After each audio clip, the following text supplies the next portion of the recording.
太美了吧！在8月27日，有网友晒出了偶遇刘亦菲的视频，引发热议。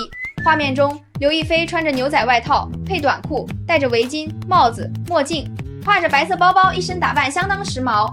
一双大长腿笔直修长，身材保持得太好了吧！已经39岁了，气质出众，皮肤白皙透亮，状态堪比女大，一看就没少运动健身呀。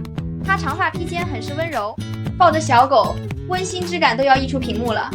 刘亦菲和助理一起吃完饭后，还送爱犬哈哈去了宠物店，店员抱着哈哈，刘亦菲还挥手告别，哈哈还对着他摇尾巴，真的太乖了吧！